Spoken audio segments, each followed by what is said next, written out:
यो ठाउँमा जब बिहान उठेर आफ्नो दिनको सुरुवात गरे मैले, यहाँको दृश्यको मिठासले मलाई अचम्मित बनायो। चिसो सिरसिरे बतास अनि चराचुरुङ्गीको आवाजसँगै आएका फूलको खुशबुहरूले लालायित बनायो मलाई। उदाउँदै गरेको सूर्यका किरणहरूको स्पर्शले मलाई अर्कै दुनियाँमा आएको झैं लाग्दै थियो। अर्कै सोच र सपनामा हराएको झैं आभास हुँदै थियो। अनौठो अनुभूति हुँदै थियो। प्राय ठाउँमा बस्ने रुमहरू राम्रा हुने गर्छन्, तर त्यसको झ्यालबाट यस्तो नजारा भने बिरलै भेट्ने गरिन्छ।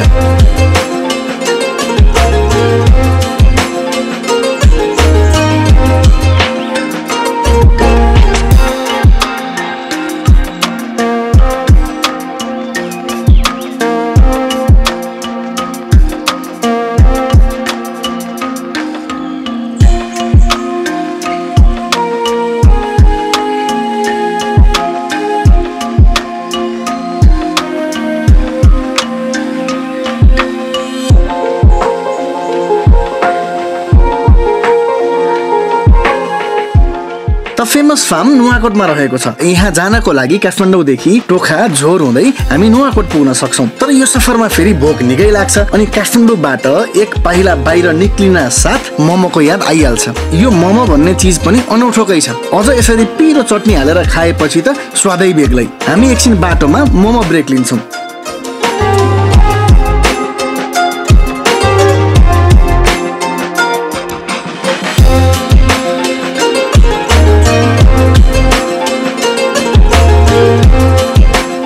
तर कसैलाई नबन्नुस् है हामीले थपी मोमो खाएको कुरा।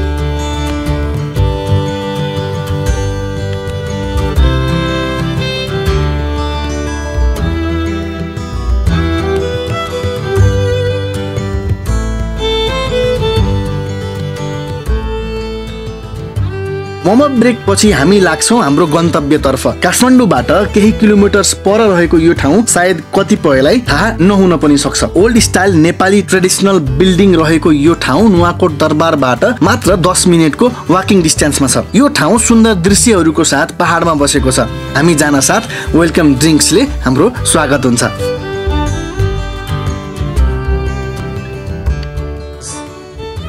The vibe, bro. This is the vibe. I know, Alvin sir. Cheers. This place is amazing.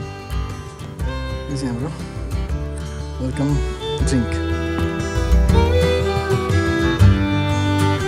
So, welcome to another vlog. यो चाहिँ फेरि पनि अहिले हामी चाहिँ काठमाडौँ वरपरको नजिकै एक रात बस्न मिल्ने, साथीभाइसँग इन्जोय गर्न मिल्ने, रमाइलो गर्न मिल्ने ठाउँको खोजीमा फेरि यो ठाउँमा आइसकेपछि यो पनि नुवाकोटमै पर्छ। अस्ति हामी लगलो क्याप्टेन रेग्मीज फार्म हाउसमा गएकै टोली आज यहाँ छौँ। लगलो यो चाहिँ काठमाडौँबाट 2.5 घण्टाको बाइक राइडमा आरामले पिच रोड छ। बिचमा लाइक 3 to 5% जस्तो अफ रोड होला, नत्र नर्मल्ली चाहिँ तपाईँको पुरै पिच रोड छ। आरामले 2 देखि 2.5 घण्टामा हामी अहिले बस्यौँ। चिया नास्ता यताउताले गर्दा चाहिँ हाम्रो अलिक टाइम लस्ट भयो, नत्र त 2 घण्टा आरामले हिँड्छ। हामी 2.5 घण्टामा आयौँ। यु क्यान सी रुमको भाइब होइन, अति बबल छ। एस्थेटिक भाइब, हामी मान्छे पनि एस्थेटिक, ठाउँ पनि एस्थेटिक, भाइब पनि एस्थेटिक। सब्सक्राइब गर्नुहोस्, भिडियोज पनि एस्थेटिक आउँछ। चियर्स।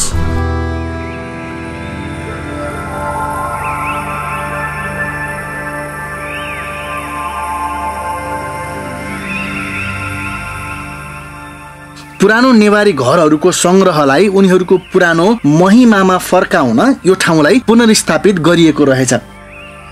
यहाँबाट देखिने भ्यूहरू पनि मज्जाकै छन्। मौसम धुम्म भएकाले हामीले हिमाल भने देख्न पाएनौं। यहाँका कोठाहरू सरल छन् तर आकर्षण र चरित्रले भरिएका छन्। केही नयाँ अनुभूति हुन्छ यहाँको कोठा हेर्दा। यदि तपाईँ अग्लो हुनुहुन्छ भने यहाँको ढोका र दलिनसँग चाहिँ तपाईँ बच्नुपर्ने हुन्छ। बाँकी यहाँको बगैँचा आश्चर्यजनक छ, मन र मस्तिष्क दुवैलाई सुकुन दिन्छ। यहाँको यो सुन्दर दृश्य, ऐतिहासिक भवनहरू र सुन्दर बगैँचामा रमायौँ हामी। सबैभन्दा यादगार पल त यो आँगनमा रहेको टेबलको सेटिङ नै छ, जहाँ हामीले हाम्रो साँझलाई अझ रङ्गीन बनायौँ।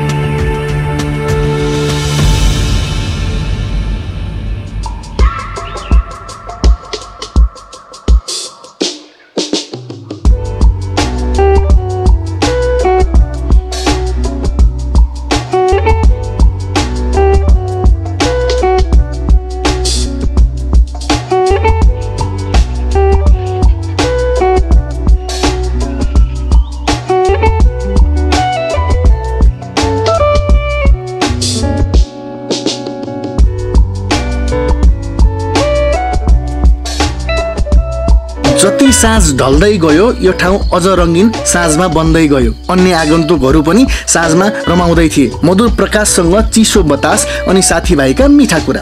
यहाँ जताततै एकैछिनमा लालटिनका बत्तीहरूले यो ठाउँलाई झिलिमिली बनाउँछन् अनि उक्त बत्तीहरूसँग डाइनिङ टेबलहरू पनि सेट गरिएका छन्। एक प्रकारले रोमान्टिक क्यान्डल लाइट डिनर भनौँ न। अहिले चाहिँ यो चाहिँ खासमा एकदम ओरिजिनल लालटिन हो क्या, यो मट्टी तेलबाटै बलिरहेछ।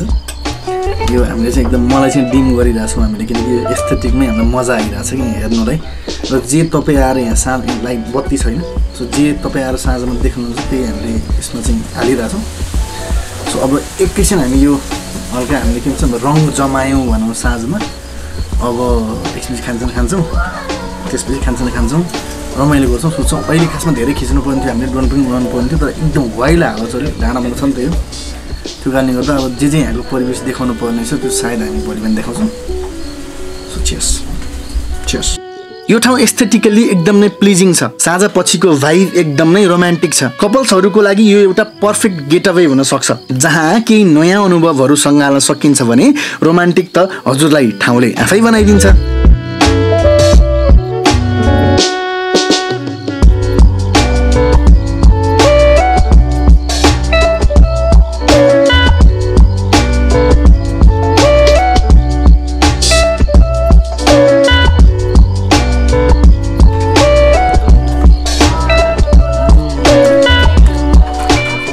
यो ठाउँको साझापनको रोमान्टिक भाइब्समा खाना खाएर डेजर्टमा मिठो एप्पल पाई खाँदै हामी रातलाई बिक मार्छौँ।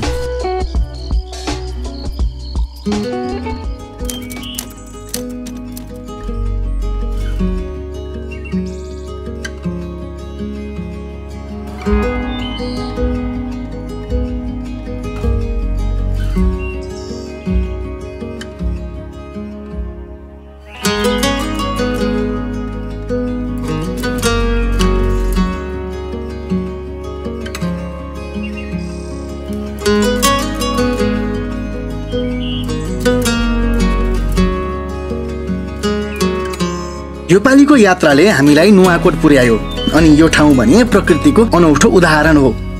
बिहानै चराचुरुङ्गीको आवाज र फुलहरूको बास्नाले उठाउँछ हामीलाई अनि बाल्कनीबाट यो नजारा देखिन्छ भने यो ठाउँमा बस्नुको सब पैसा वसुल हुन्छ। यहाँ जाने सोच्दै हुनुहुन्छ भने टप फ्लोर लिनुहोला, यहाँका बाल्कनी रुमहरू अति नै बवाल छन्। बिहानी फुलहरूको सुवासमा लट्ठिँदै यहाँको परिवेशमा रम्न मन लाग्यो। मौसम धुम्म भएर खासै नखुले तापनि सूर्यका रङमा रङ्गिन मन लाग्यो। विभिन्न प्रकारका र विभिन्न रङका फुलहरूले आफ्नै आफ्नै कथा भन्दै थिए, यो ठाउँलाई अझ रङ्गिन बनाउँदै थिए। बिहानी पखको चिसोपन अनि यी फुलहरूको रङमा रङ्गेको माहौल शब्दमा बयान गर्न सक्दिनँ म। बिहानी पखको यहाँको एम्बियन्स र चिसो बतासले आनन्द दिन्छ। नुवाकोटको बस्ती भन्दा अलि पर रहेको यो ठाउँ भिडबाट पनि पर नै छ। प्रकृतिको सुकुन र शान्तपन प्राप्त हुन्छ यहाँ। दृश्य अनि ताजा हावाले स्तब्ध बनाउँछ हामीलाई।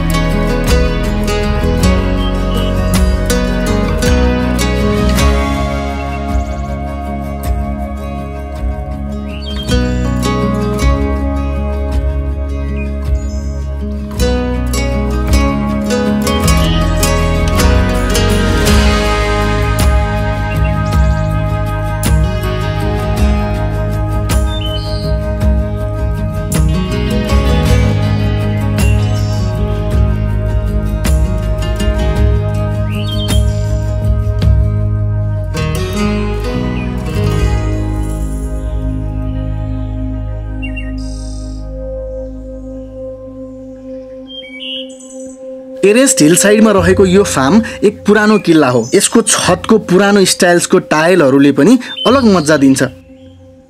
यो ठाउँ पुनर्स्थापना र परिमार्जनको उत्कृष्ट उदाहरण हो भन्दा फरक नपर्ला। कुनै एक समयमा सम्पन्न परिवार शिक्षाको लागि काठमाडौँ गएका थिए अनि यो ठाउँको अस्तित्व नै रहेन। पछि यो ठाउँको अस्तित्व जोगाउन यसलाई पुनर्जीवित पारियो।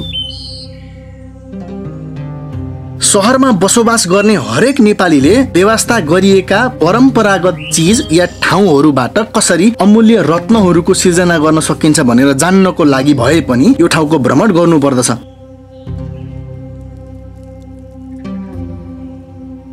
यो अमूल्य रत्नमा टहलिँदै हाम्रो ब्रेकफास्टको समय भएछ। त्यसपछि यहाँको आउटडोर सेटअपमा फुलहरूको बास्ना अनि चराहरूको गानासँग हाम्रो ब्रेकफास्ट लाजवाब रह्यो। सम्झन लायक निकै मिठो एहसास, निकै मिठो याद अनि निकै मिठो परिवेश।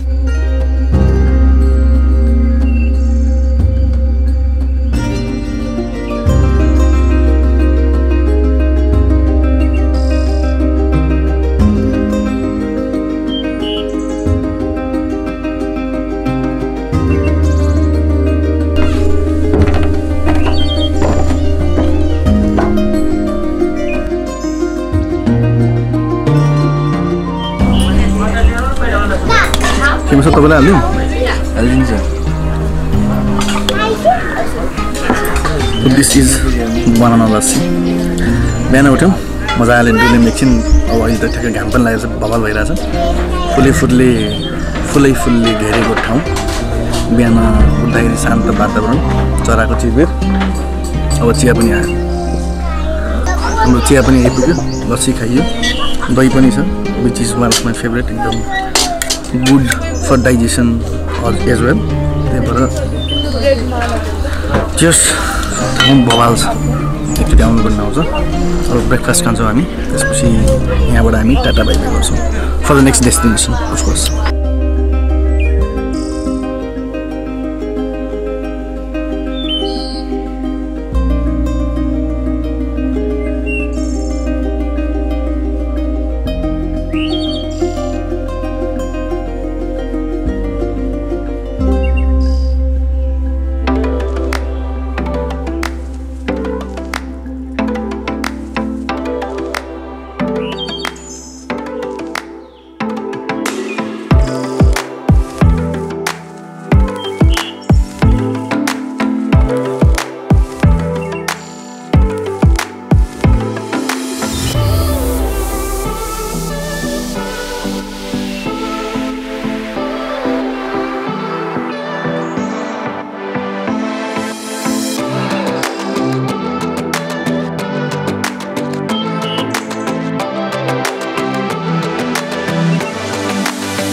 मलाई कथा कहानीहरू अनि इतिहासहरू निकै प्यारो लाग्छ अनि ठाउँहरूले आफ्नो इतिहास दर्शाउने गर्छन्। कतिपय आफ्नो हेक्टिक लाइफ या शहरको कोलाहल छिचोल्न यो ठाउँ जाने गर्छन् भने कति लाङटाङ या गोसाइकुण्ड ट्रेकबाट फर्किँदा यसलाई विश्राम स्थलको रूपमा लिने गर्छन्। एउटा फरक अनुभव पनि सँगालिन्छ यो ठाउँमा। हाम्रो यो ठाउँको बसाई अविस्मरणीय रह्यो। मिठो खाना अनि यहाँको स्टाफहरूले हजुरहरूको बसाइमा झन् निखार लिएर आउँछ। काठमाडौँ वरपर शान्त ठाउँ खोज्दै हुनुहुन्छ भने यो ठाउँ हजुरहरूको लागि उपयुक्त हुन सक्छ। नेपालको विभिन्न रङहरू चिनाउने यो मेरो सानो प्रयास हो। बस हजुरहरूले सब्स्क्राइब गरेर सपोर्ट गर्नुस्। हजुरहरूलाई सारा नेपाल घुमाउने जिम्मा मेरो। नमरी बाँचे कारले साँचे हाम्रो भेट अरू कुनै ठाउँमा अवश्य हुनेछ। तबसम्म च्यानलमा अरू धेरै भिडियोजहरू छन्, हेर्दै गर्नु होला। Raju here, signing out. जय नेपाल।